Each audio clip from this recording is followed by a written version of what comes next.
A very good morning.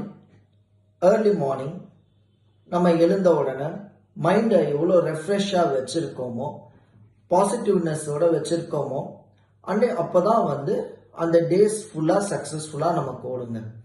இப்போது நம்ம mood அதை தான் அந்த மைண்ட் செட்டை தான் நமக்கு ரொம்ப முக்கியம். ஒவ்வொரு நேரங்களில் ஹாப்பினஸோட இருக்கும், ஒரு நேரம் டிப்ரெஷனாக இருக்கும், ஆங்ஸைட்டியாக இருக்கும், ஸ்ட்ரெஸ்டாக இருக்கும். இதெல்லாம் எப்படி நம்ம ஓவர் கம் பண்ணலாம் அப்படிங்கிறதுக்கு நான் சொல்கிறேன். இப்போ என்னன்னா நிறையா யோசிச்சுக்கிட்டே இருக்கிறதுல என்னங்க யூஸ் இருக்கு? அப்போ யோசிச்சுக்கிட்டே இருக்கிறதுல நம்ம எழுதலாம் என்ன அப்படிங்கிறது. திடீர்னு நமக்கு ஒரே பதற்றமா இருக்கா, ஆங்ஷியஸா இருக்கா, ஒரு 5 நிமிஷம் மெடிடேஷன் பண்றோம்.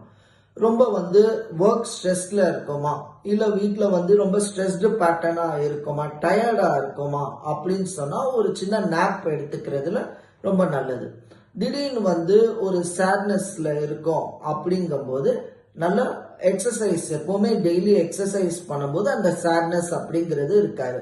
திரும்ப ஸ்ட்ரெஸ்டா இருக்கும் அப்படின்னு சொன்னா என்னைக்குமே நேச்சருக்கு ஈடு எதுவுமே கிடையாது. நம்ம எவ்வளவுதான் வீட்டுல உட்காந்து இன் ஹவுஸா உள்ள உட்காந்து நம்ம ஒர்க் அவுட் பண்ணிட்டு இருந்தாலும் சரி, இல்லைன்னா வெளியே பார்த்தா நமக்கு என்னைக்குமே நேச்சருக்கு ஈடு எதுவுமே கிடையாது. அதனால ரொம்ப ஸ்ட்ரெஸ்டா ஃபீல் பண்ணோம் அப்படின்னு சொன்னா ஒரு வாக்கிங் போறது ரொம்ப நல்லது. ரொம்ப கோபம் வரும் அப்படிங்கிறது மைண்ட்ல எடுத்துக்கிட்டோம் அப்படின்னு சொன்னா we can have a music என்னைக்குமே ஒரு ஹார்மோனியஸ் மியூசிக்ஸ் கேட்டுக்கலாம். அது நம்ம மைண்டுக்கு ஒரு ரெஃப்ரெஷிங்கா இருக்கும்.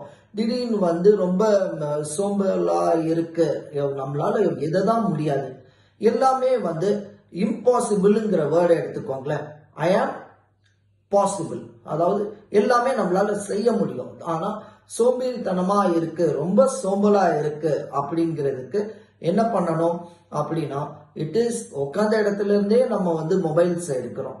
தென் we are going into laptops, திடீர்னு டெஸ்க்டாப்ஸ். அப்படிங்கிறதுக்கு லேசினஸ் கில் பண்ணக்கூடியது என்ன அப்படின்னா இந்த ஸ்கிரீன் டைம்ஸ் எல்லாம் கம்மி பண்ணணும்.